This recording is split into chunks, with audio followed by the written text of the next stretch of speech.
नहमदुहु व नसल्ली अला रसूलिहिल करीम व आतैनाहुम मुल्कन अज़ीमा सदक़ अल्लाहुल अज़ीम।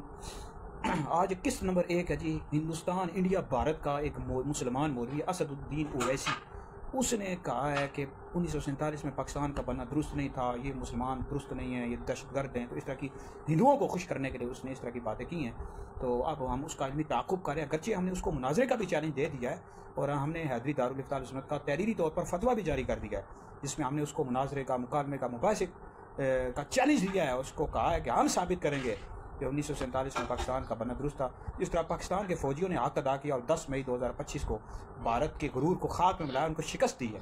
अब फ़ौजियों ने अपना हक अदा कर दिया, पाकिस्तान के मौलवी अपना हक अदा करेंगे और उसको बताएंगे असदुद्दीन ओवैसी को, या इस तरह के जितने भी हिंदुओं को खुश करने के लिए इंडिया भारत में इस तरह की बातें करते रहते हैं कि 1947 में पाकिस्तान का बनना दुरुस्त नहीं था। तो हम उनका इल्मी ताक़ुब कर रहे हैं और इस वाले से हम कुरान और सुन्नत से और बुज़ुर्गों की तालीमात की रोशनी में दलाल पेश करेंगे और अपने नौजवानों को बताएंगे कि 1947 में पाकिस्तान का बनना बिल्कुल दुरुस्त है। हिंदू मुशरिक है, इनके साथ बिल्कुल भी मुसलमान नहीं रह सकते। तो इस वाले से चंद अशार मैंने लिखे हैं। आज इब्तिदाई है, आगे अगली आने वाली किस्त में दलाल भी पेश करूँगा। अशार कहता है, कुरान से है इसकी बिना, ईमान से है नशोनुमा, पाकिस्तान है मुल्के खुदा, पूछे अगर दुनिया तो बता पाकिस्तान का मतलब क्या, ला इलाहा इल्लल्लाह। पंजाबी हो या सिंधी, बलोची हो या पठान या कश्मीरी, मिल जाना शर्ते ईमान, एक ही जिस्म है एक ही जान, एक खुदा एक रसूल, पाकिस्तान का मतलब क्या, ला इलाहा इल्लल्लाह।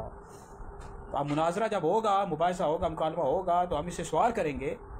अगर ये हमसे मुनाजरा नहीं करना चाहता असदुद्दीन ओवैसी तो ऑनलाइन आ जाए, ऑनलाइन हम इसे डिबेट कर लेंगे। असल मकसद तो डिबेट करना है ना कि इसने कहा कि पाकिस्तान का बनना दुरुस्त ही नहीं था। इससे सवाल करेंगे कि हुजूर ने मक्का से मदीना की तरफ हिजरत क्यों की थी, इसकी वजह क्या थी, हिजरत की कितनी सूरतें होती हैं, किस सूरत में हिजरत करना फ़र्ज़ होता है, किस सूरत में वाजिब होता है।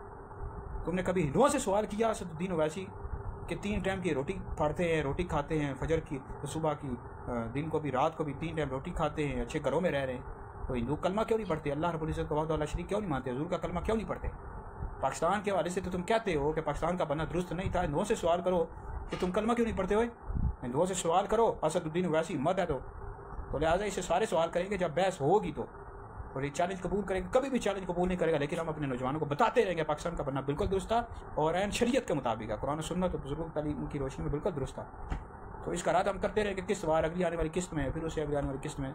और इस वाले से हम मुफ्तावजात भी लिख रहे हैं, हैदरी दारुल इफ्ता अल सुन्नत के पोस्टें भी शाया कर रहे हैं। तो इसका इल्मी ताक़ुब हर माज पर किया जाएगा, इसको छोड़ेंगे नहीं। अब पाकिस्तान के फ़ौजियों ने हक अदा कर दिया, उनको शिकस्त दे दिया भारत की फ़ौज को। अब पाकिस्तान के जो मौलवी हैं वो भारत के मौलवियों को शिकस्त देंगे और शिकस्त अजीम देंगे। तो इस वाले से आप मज़ीद दलाल अगली आने वाली किस्त में